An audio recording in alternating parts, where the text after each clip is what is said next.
Alright guys, welcome back to Persona 3 Reload. Last time we met in Persona 3, we just came to Tartarus to save some missing persons, because that's what we need to do before the next full moon operation, and since that's in less than 10 days, we already know where that's going, so I decided to save them all. I will say that I do end up saving every missing persons, but as I've mentioned multiple times, you don't have to save all of them.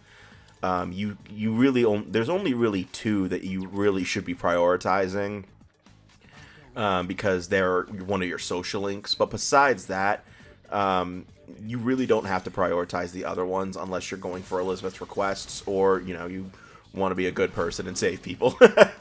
I mean it's totally up to you. I mean, everyone does different runs of Persona 3 in different ways, because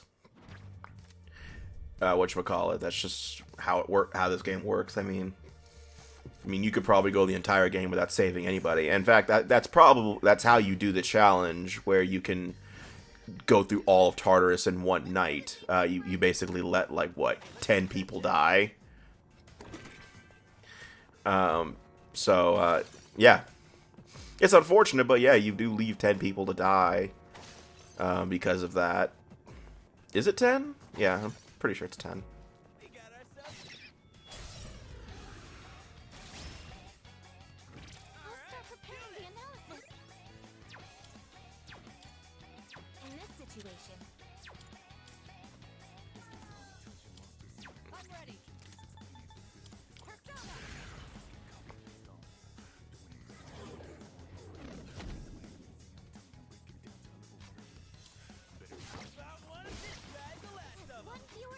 Junpei, you had one job to get a critical hit on that guy, and you chose not to do that.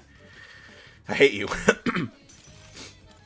That's probably why I'm taking these battles so slow, is to build up Theurgies, specifically Makoto's, because I know what I'm doing by the end of this trip to Tartarus. I know exactly what's going to happen, because one, this kind of becomes a tradition with every trip to Tartarus that I take, is by the end of it I want to defeat the Reaper at least once. Because, well, not every trip to Tartarus. Like, once I get to level 99 for everybody, I just say, fuck this, and just don't worry about farming the Reaper ever again. I think the only time I fight the Reaper again after getting to level 99 is,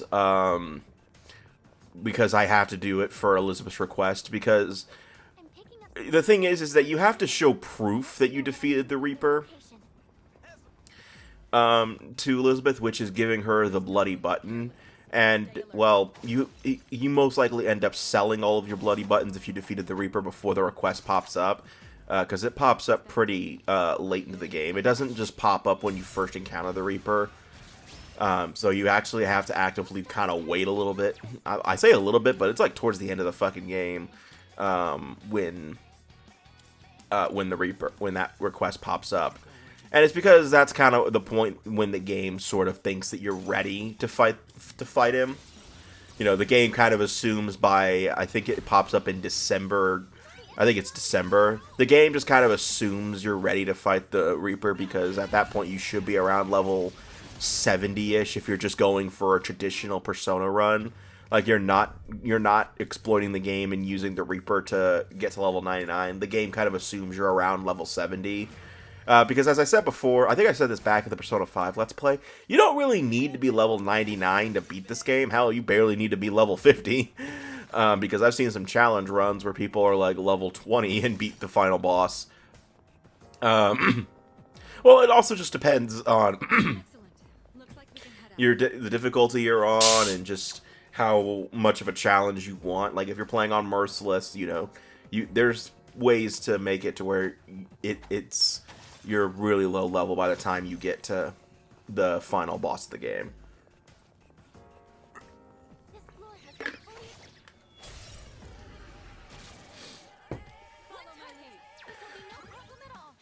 Like, at the base, you have to be at least level. Like, at the base, to make the game a little, to have the easiest time with the game, you would want to be the optimal level you want to be for, just a normal run. If you're not grinding at all, is level 70, I would say. Though I'm pretty sure Persona 3 may be a little more challenging in regards to that, since you don't keep your, since none of your party members keep their levels in New Game Plus except for you. And I'm pretty sure, I'm trying to remember right, in Persona 5 and Persona 4, nobody keeps their levels. Which is sort of something in New Game Plus I really don't understand why they did that for Persona 3, where nobody keeps their levels except for the protagonist. I really didn't. I don't understand that. You know, that's just a question. It's just a thing that I just don't understand in terms of, because it's been like that since the original Persona 3. This is not like Persona 3 Reload exclusive. Is every version of Persona 3 does this. So I still don't understand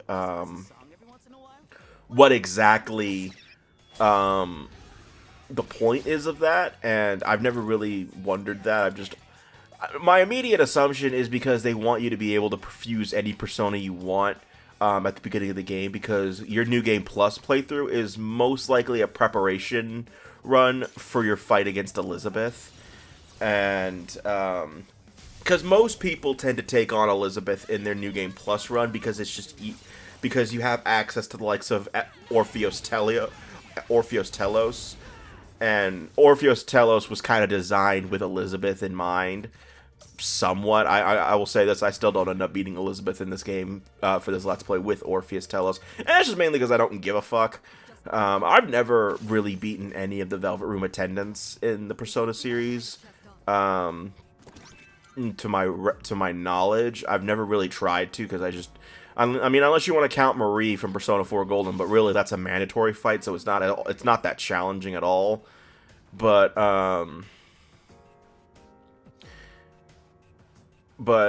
I've never even fought Margaret in Persona 4. I've never fought her at all. And I've heard Margaret's a lot easier than the likes of Caroline and Justine and Lavenza. And then I've attempted to fight Elizabeth.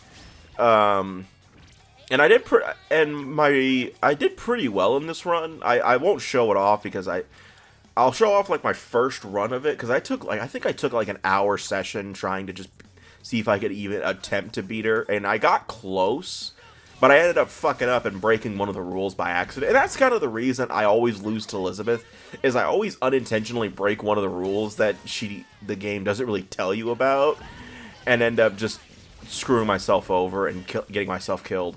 So that's my main thing about that's the thing about Persona 3, that the Elizabeth boss fight specifically, is I just end up, I end up getting close, and then by accident I end up reflecting an attack that she hits at me, and that's one of the rules, is if you reflect any attack at her, she just goes, alright, fuck you, and then nukes you, no matter what. And even if you play on peaceful difficulty, she will nuke your ass, because she'll just keep spamming it over and over and over again until you give up.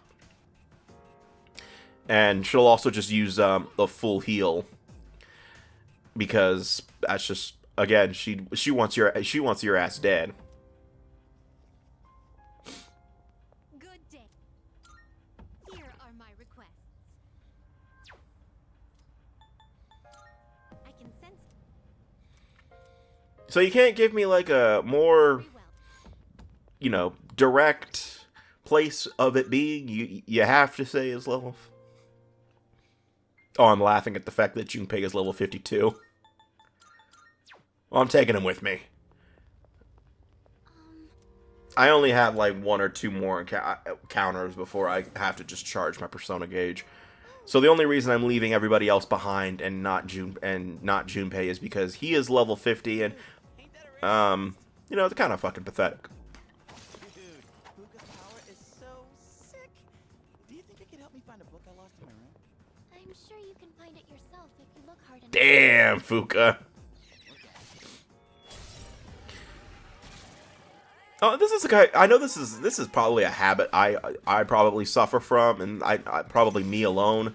Maybe someone can, tell me if they do this too. But I feel like I'm like one of few people who just cannot go to Tartarus or anywhere in Persona games without a full party. Like, I always feel like something's gonna happen if I don't go in with a full party at all. Like, if I end up not taking one person, if I end up with only 3 people when I have access to 4, and this is honestly just like any RPG, like, I feel like that, like, if it's an RPG where I can control how many people are in the party with me, and, you know, like, say I can only take, like, 3 people, and I end up taking only 2, I feel like, I feel really anxious, because I feel like something's gonna happen, to where if I don't have the 3rd person to back me up in case something happens to the other 2, I'm gonna screw myself. I know it sounds weird to explain, it's just like one of those things where it's, if I don't have a full party, I feel like I don't know, you know, I feel like I'll end up getting myself killed and having to start all over. And in some cases, I'm right on that, because it's just, that's just how I am. It's like, some cases I'm right. In some cases I'm right, because I end up screwing myself over because I didn't have a healer in the party or something.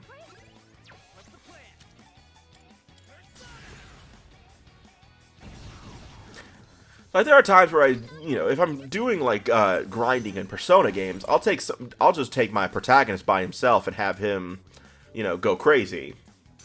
Or if I'm just trying to if I'm just doing something really quick, in like, say, Mementos or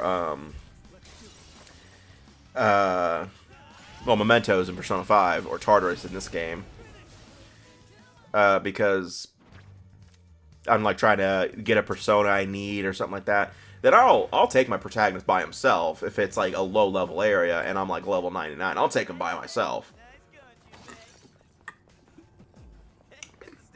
And now that I'm thinking about it, I think Persona 4 is really the only game that doesn't have like a giant dungeon,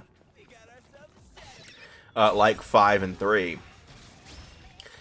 I mean, then again, 4, you had access to every dungeon at any point in the game, and the game kind of encouraged that you went back for secret encounters and requests.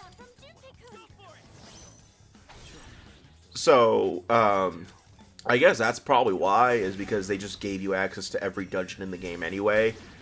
If I remember correctly, every dungeon in Persona 4 was relatively short, too. It's been a while since I've played through Persona 4 all the way, so I can't really remember the dungeon length. Because I remember they had a similar structure to Tartarus, where, you know, the floor changes every time you walk through. And really it was just a matter of finding where to go. Though it did have some annoying gimmicks, like the floor in, I think it was Risei's dungeon, where it would teleport you to a random place when you went the wrong direction, and there was really no indicator of what the right direction was. But again, I don't remember. I really don't remember Persona 4's dungeons that well. Besides, like, the aesthetics of the dungeon, I will give Persona 4 that. They had some really interesting stuff going on with the theming of the dungeon. Yukiko's castle was a pretty cool one. What was it? Risei's is pretty interesting. Though the song's kind of annoying, I will admit that.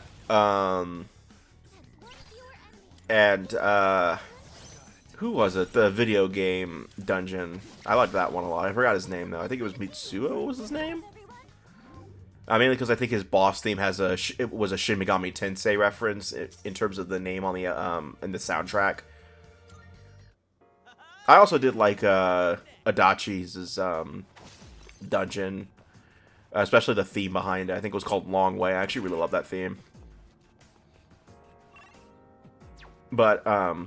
But again, I think the dungeons are best handled in Persona 5. I know that sounds, you know, it's like, oh, of course he thinks of course Persona 5 is considered the best. In something, everyone thinks Persona 5 is the best one. But I do think Persona 5 has the best dungeons, especially Royal with the enhancements and the dungeon layouts being a lot better. You know, 5 was good for what it, you know, 5 was good, but it had some issues that I just didn't like. You know, it had some parts of, like, every dungeon in 5 had a section I just genuinely didn't like. Like, if I got to that dungeon, I knew exactly what section I wasn't looking forward to. While in Royal, I feel like it did a little bit better of having sections not like that. Not this shit again, and it's gone. Anyway, 5, I feel like had a bit of a better, like 5 Royal did a little bit of a better job designing the dungeons and not making them like, there were no sections of the dungeons I wasn't looking forward to. Well, there are. I would say there's probably 1 or 2. I would say maybe in the final palace of Royal in the 3rd semester, and then I don't remember. I don't think Kanashiro has the pin puzzle anymore in Royal. I can't remember. He's our man. He can't do it, no one can. Now give me some double fives. Okay. But like in vanilla Persona 5 in the original, Jesus, there were so many moments. There were so many. I think every dungeon had something I just genuinely didn't like. Kamoshida's is probably the beginning because of just how much of a tutorial it is.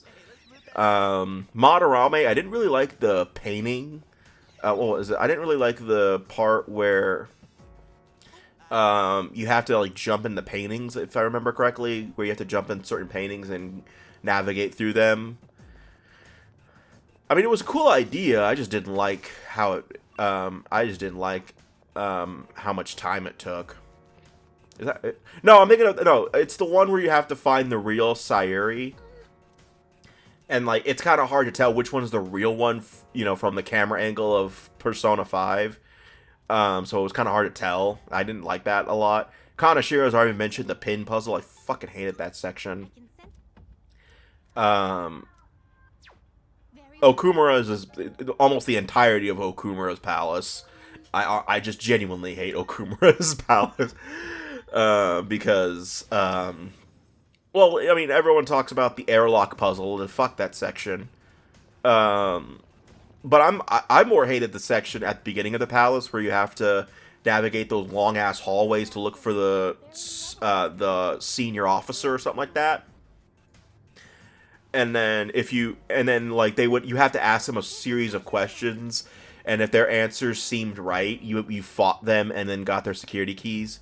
But the thing is that you didn't know if you were right until after the fight, and then it was a challenging fight. You beat him, and then you find out that it wasn't him, and then you're just like, well, I just wasted my fucking time. Like, it was just one of those things where it was kind of annoying to deal with. I know what I'm doing here. I'm coming for you, Reaper. I know what this is. I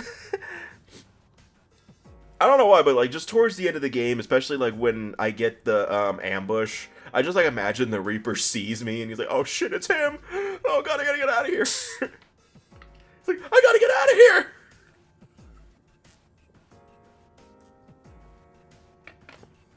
Well, actually, no. I think this is my worst encounter with the Reaper in this Let's Play, and probably I think this is one of 2 deaths I have in this Let's Play, not counting all my attempts against Elizabeth because I don't count those. I'm trying to remember all of my deaths in this game because in this game I didn't die a lot in my first playthrough of Persona 3. Again, unless you're counting the likes of... If you're counting Elizabeth, then yeah, I died a lot. But in terms of, like, all of my deaths in Persona 3 in general, for Reload, I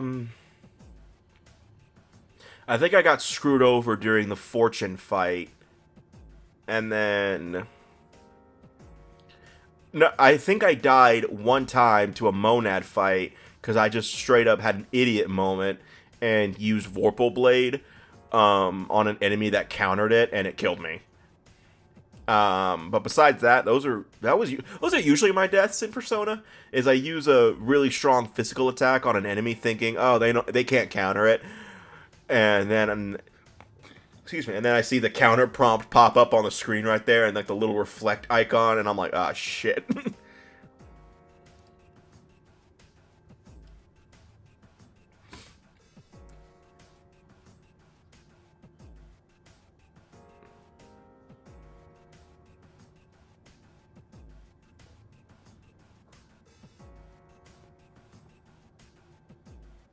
Jesus Christ, how long do I stand here? What's funny is I edited out the standing around for my previous time with the Reaper. I guess I would. Well, that was because I was standing around before the Reaper even spawned. So I guess I'm giving you guys a good gauge of how long you need to stand around in order to actually summon the Reaper. But again, I think the time varies. However long that was, you know, sometimes it could be somewhere between like. I have to say, there's a few factors that come into play when it comes to the Reaper, but the big one that I'm seeing is, you know, is the time, and I think the number I usually see is probably around 5 minutes, I would say, but it also just depends on, you know, what type of floor you're on, especially if it's like the dark floor. If it's a dark floor, the Reaper comes fast. Like, I think he comes in within, like, less than 2 minutes, in dark floor. Oh, he's here. Be careful, everyone. Oh, shit. We better bounce. Well, where is he?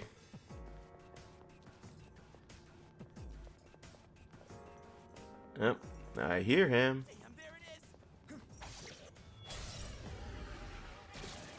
Yeah. Let's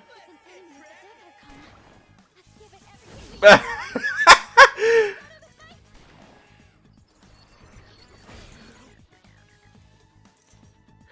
I think he knew what I was trying to do. He was like, "Oh, no, you ain't grinding with him." Still got some fight in me.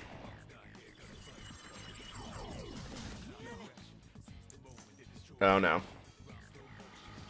There it is! Ha ha ha ha! Say something, please.